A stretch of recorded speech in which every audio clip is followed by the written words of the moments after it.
Oil form సాగుకు ప్రభుత్వం ప్రోత్సాహం అందిస్తుందని ఈ అవకాశాన్ని రైతులు సద్వినియోగం చేసుకోవాలని జిల్లా వ్యవసాయ అధికారి రాధికా ఉద్యాన శాఖ జిల్లా అధికారి సువర్ణలు పేర్కొన్నారు.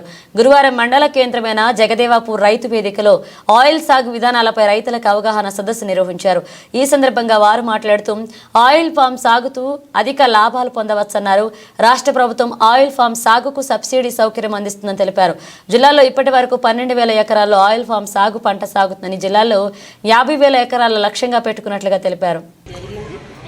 ఆల్రెడీ పెట్టిన రైతులకి మెయింటెనెన్స్ ఎలా చేసుకోవాలి, ఆయిల్ ఫామ్లో ఎలాంటి కీటకాలైనా ఏదైనా మందులైనా ఎలా వాడాలనేది చెప్పడం జరిగింది.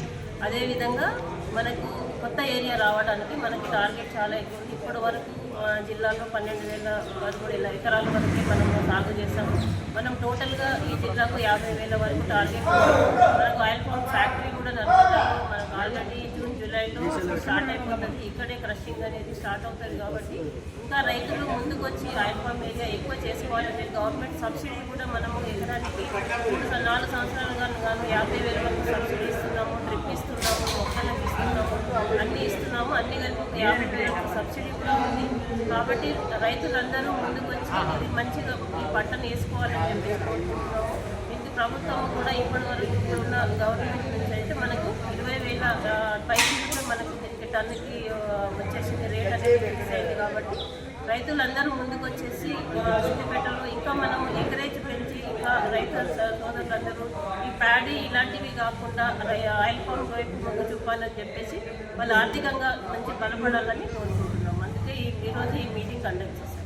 నమస్కారం అండి. ఈరోజు జగదేవ్పూర్ మండల్లో ఆయిల్ పామ్ మీద మనం ఈరోజు రివ్యూ మీటింగ్ లాగా పెట్టుకున్నాము. రైతులు ఆల్రెడీ వేసిన వాళ్ళకి ఉన్న డౌట్స్ అన్నీ కానీ లేకపోతే వాళ్ళ ఇబ్బందులన్నీ కానీ చూసి గమనించి వాటికి ఎలాంటి సలహాలు ఇవ్వాలా అన్న దాని గురించి, తర్వాత కొత్త ఎకరేజ్ కోసం కూడా ఈరోజు మీటింగ్ పెట్టుకున్నాము.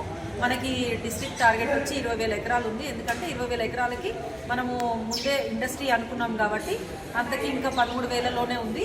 సో ఈ 7,000 కూడా మనము రైతుల్ని మోటివేట్ చేసి వాళ్ళ డౌట్లన్నీ తీర్చి కొత్త ఏరియా కోసం కూడా మాట్లాడడానికి ఈరోజు ఇక్కడ కార్యక్రమం పెట్టుకున్నాము.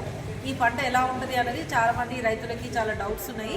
దాని గురించి ఈరోజు స్పెషల్గా వాళ్ళకి డౌట్లన్నీ క్లియర్ చేయడానికి ప్రోగ్రామ్ పెట్టుకున్నాము. రైతులందరూ కూడా ఒక 100 మంది రైతుల వరకు వచ్చారు. వాళ్ళ డౌట్స్ అన్నీ అడిగారు. కొత్త రైతులు కూడా ఇంట్రెస్ట్ చూపించారు. ఈరోజు కార్యక్రమం బాగా జరిగింది.